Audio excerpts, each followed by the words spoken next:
Puji Tuhan, haleluya, salam sejahtera bagi kita semua, Bapak Ibu keluarga besar GPDI El Shaddai Magelang. Kita kembali berjumpa dalam Renungan 79 hari ini. Mari kita akan sama-sama serukan Rise Up, bangkit, bergerak, berdampak. Puji Tuhan. Kita sampai pada pokok pembahasan bacaan kita, Ayub pasal 24. Saya akan membacakan ayat 1.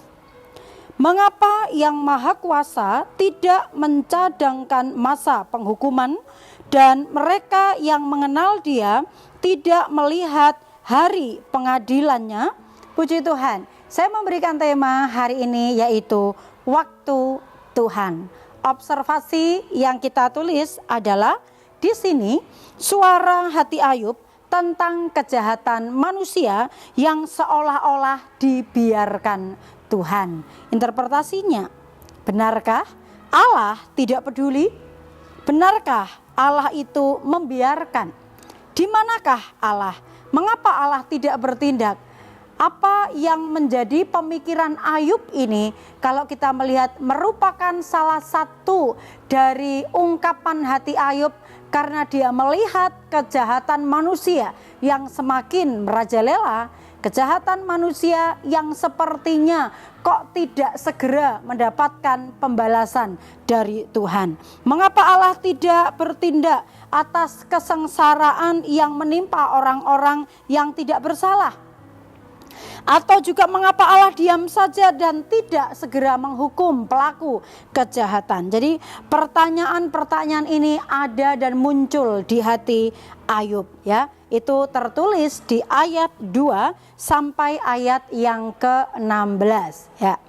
Ayub bertanya-tanya, bahkan mengeluh. Mengapa Allah tidak berbuat apa-apa? Mengapa Allah berdiam diri saja?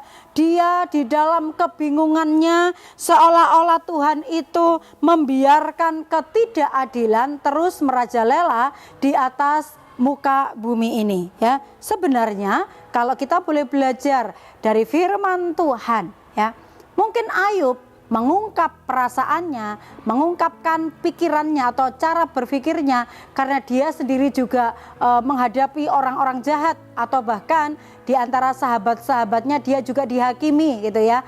Nah, itu sebabnya dalam penderitaan Ayub mengungkapkan perasaannya, mengutarakan isi hatinya. Sebenarnya Allah itu bukan tidak peduli terhadap kesengsaraan orang-orang yang menderita. Dia bukan Allah yang tidak menindak perilaku kejahatan atau manusia yang berbuat jahat. Sesungguhnya bahwa Tuhan itu menangis melihat dan memperhatikan manusia di atas muka bumi ini yang dipenuhi dengan perilaku kejahatan, dipenuhi dengan perbuatan-perbuatan kejahatan. Nah, dari sini kita dapat melihat cara pikir Allah dan cara pikir manusia sangat jauh berbeda. Pemikiran manusia terjadi seperti Ayub ketika melihat situasi di dunia yang terjadi. Banyak kejahatan yang merajalela, banyak kejahatan yang seolah-olah tidak mendapatkan keadilan, ya. Namun kita melihat bahwa pemikiran manusia seringkali menganggap apabila orang yang berbuat jahat sebaiknya segera mendapatkan tindakan atau balasan atau penghukuman dari Allah. Tetapi berbeda dengan pemikiran Allah. Yang perlu kita sadari dari kehidupan Allah atau manusia berpikir tentang Allah. Yang pertama, Allah itu adalah Allah yang penuh kasih kepada manusia yang berdosa. Kemudian tetapi Allah juga adalah Allah yang adil dalam segala perbuatannya. Mari kita melihat tindakan kasih Allah itu apa, ya. Allah yang penuh kasih itu, dia sabar menghadapi kejahatan manusia. Mengapa tidak segera dihukum? Kesabaran Tuhan itu tidak segera menghukum orang-orang yang berbuat jahat, memberikan waktu. Siapa tahu manusia itu bisa berhenti dari kejahatannya, kemudian dia bertobat kepada Tuhan, ya. Dalam 2 Petrus 3 ayat yang ke-15. Anggaplah kesabaran Tuhan kita sebagai kesempatan bagimu untuk beroleh selamat. Seperti juga Paulus saudara kita yang kekasih telah menulis kepadamu menurut hikmat yang dikaruniakan kepadanya. Lalu tindakan keadilan Allah. Kalau tadi mengapa sih Tuhan itu tidak segera menghukum orang-orang yang berbuat jahat? Mengapa sih Tuhan itu kok diam saja, tidak segera? Manusia dalam segala keinginannya, inginnya segera. Kalau berdoa mintanya dijawab segera. Apabila melihat orang yang berbuat jahat, dia inginnya juga mereka dihukum dengan segera. Itu pemikiran manusia. Tetapi berbeda dengan pemikiran Allah. Tindakan keadilan Allah, ya. Allah itu punya kasih, tetapi juga Allah adil dalam segala tindakannya atau perbuatannya. Yaitu apa? Setiap perbuatan jahat manusia pasti akan terima balasan dari Tuhan. Itu di ayat 20, di Ayub 24 tadi, ayat 18 sampai ayat yang ke-20. Penghukuman Tuhan itu juga bisa melalui alam. Penghukuman Tuhan itu juga bisa mengalami hal-hal orang-orang yang berbuat jahat. Ternyata ada saatnya diberhentikan oleh Tuhan, ya.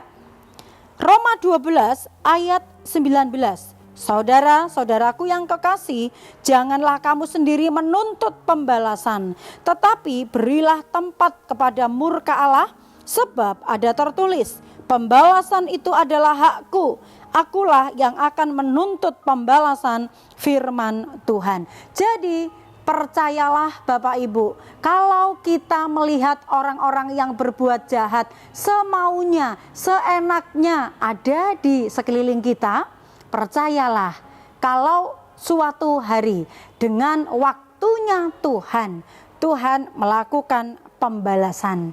Aplikasinya tetap menjaga hidup dalam kebaikan seperti kehendak Tuhan.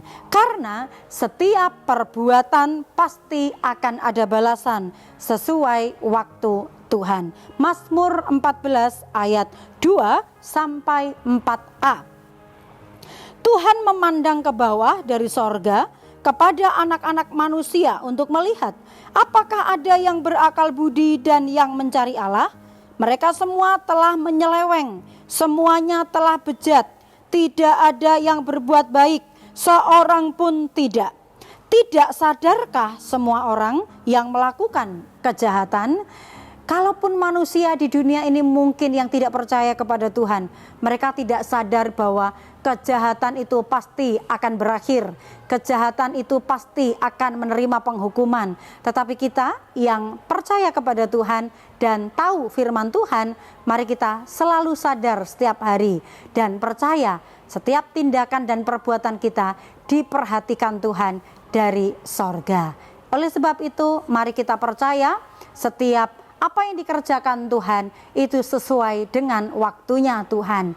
Jangan berlaku jahat, tetapi berlakulah hal-hal yang baik, yang berkenan kepada Tuhan dan menyukakan hatinya Tuhan. Puji nama Tuhan. Terima kasih Bapak Ibu yang dengan setia mendengarkan Renungan 79 setiap harinya. Saya percaya setiap berkat-berkat rohani yang Bapak Ibu terima melalui renungan ini akan mendatangkan kekuatan di dalam pengiringan akan Kristus. Terima kasih buat kesetiaan Bapak Ibu. Dan apabila Bapak Ibu ingin menyampaikan kesaksian atau pokok-pokok doa tertentu, Bapak Ibu dapat menyalurkannya melalui chat WhatsApp 0813 274 288. Mari kita bertumbuh bersama sampai menuju kepada kesempurnaan yang diinginkan Kristus. Kita terima firman Tuhan ini dengan ucapan syukur, kita berdoa. Terima kasih Tuhan, Engkau yang menjadikan segala sesuatu, Engkau juga yang memperhatikan segala sesuatu, Engkau juga yang melihat segala sesuatu. Kami bersyukur sebab firman-Mu mengingatkan kepada kami, supaya kami, orang-orang yang percaya firman Tuhan, berlaku setia, berlaku baik, dan tidak berbuat cela menurut pemandangan Tuhan, supaya hidup kami berkenan di hadapan Tuhan. Berkati umat-umat-Mu, keluarga besar GPDI LSAD Magelang, agar kami semakin mencintai firman Tuhan dan kami hidup sesuai dengan jalan-jalannya Tuhan. Terima kasih ya Tuhan, terima kasih mengingatkan kami umat-umat-Mu bahwa kami adalah bait-Mu ya Allah, dan bahwa Roh-Mu ya Allah diam di dalam kami. Terima kasih, kami bersyukur terima firman Tuhan ini dengan sukacita dalam nama Yesus. Haleluya. Amin.